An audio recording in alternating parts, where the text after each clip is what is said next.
We are living in an unprecedented interconnected world, and interactions in cyberspace are becoming an essential part of many people's lives. Customers are now put in control thanks to the internet and social media. As such, gaining and holding their attention and listening to what they say are important ingredients for commercial success. This explains why companies are moving from a push production and marketing approach to a new approach that involves their customers in pull dynamics. This paradigm shift from company push to customer pull has led to the creation of a new open collaborative economic models.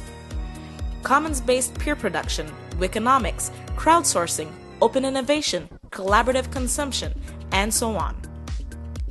This open source movement has acquired considerable momentum. Gone are the days when corporate media houses ran full-length articles on viability of open source and how bad an idea it was to share. Open source software has several success stories such as Firefox, Android, WordPress, Apache, and the list goes on. Open source hardware is also picking up.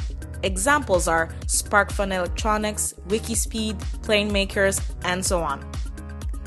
As there seems to be no limit to what open source can achieve, more and more corporations are beginning to see the merits of open source and have started embracing it.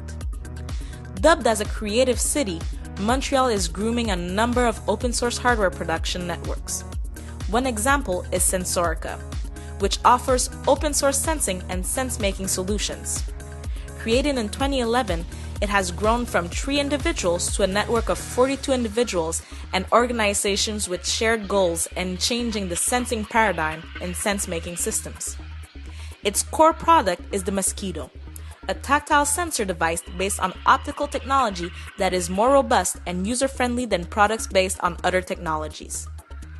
Besides developing application for the biomedical scientific instrument market, Sensorica is expanding its applications to cover sensing needs in aerospace, sports, and agri-food. Its members also anticipate that their technology will address important needs in manufacturing, robotics, and automation. The network has attracted contributors from all around the world.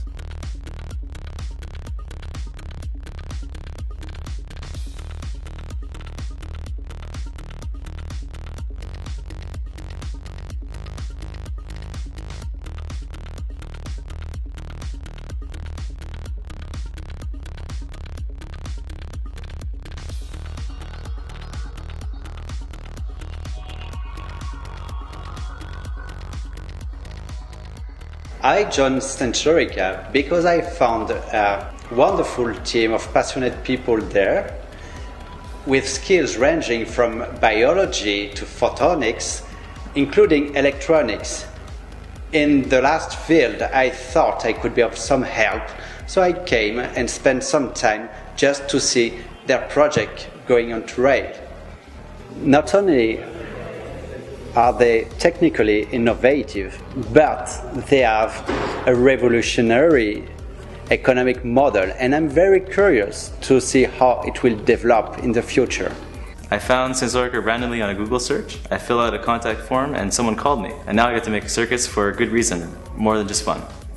The circuits I get to make at Sensorica, I'd make at home for fun anyways. The thing I like is the freedom that gives me artistic creativity, you know, that I don't have any pressure behind me that tells me, no, don't do that, do this. Opportunity helping a company develop a product that could be sell afterwards to other labs, but also to have the opportunity for my students to see how do you start from an idea, have a product, you develop a product and be able to sell it to other people to work with it.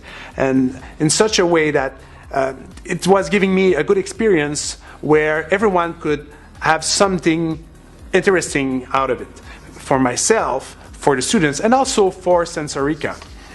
It is a dynamic network. You can have people coming in and out, like I was saying, but also you have different players within that network that you can work with to have something done, and you can ask someone to put more effort on something specific at that point, because you can need to work with that dynamic coordination between people.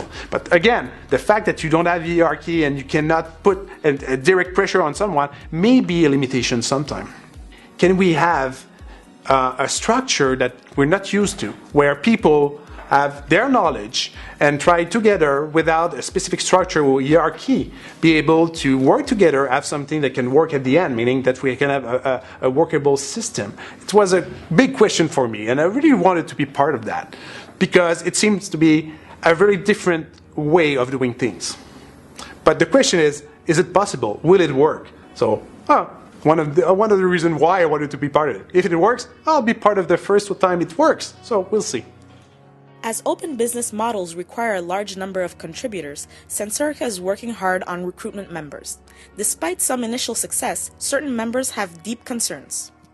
We haven't gained the critical mass yet. Yeah, but don't worry. If we grew this network linearly since 2011 without having any sales, okay, just by doing our recruiting activities, mostly driven by passion and by our model, once we will have sales, I believe that this is when we're going to see Sensorica kicking into the exponential mode of growth. And then if you think about seeding other value networks, okay, around us, by 2015, you will have these value networks agglomerating together, and then you kick the other growth model, which will lead us to 5,000 members.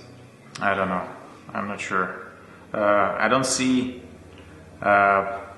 We haven't gained the needed speed of growth yet, and it doesn't seem like people take us seriously. Look at those comments we received from the last recruitment meeting. People, they don't take seriously our model. What membership strategy will work for Sensorica?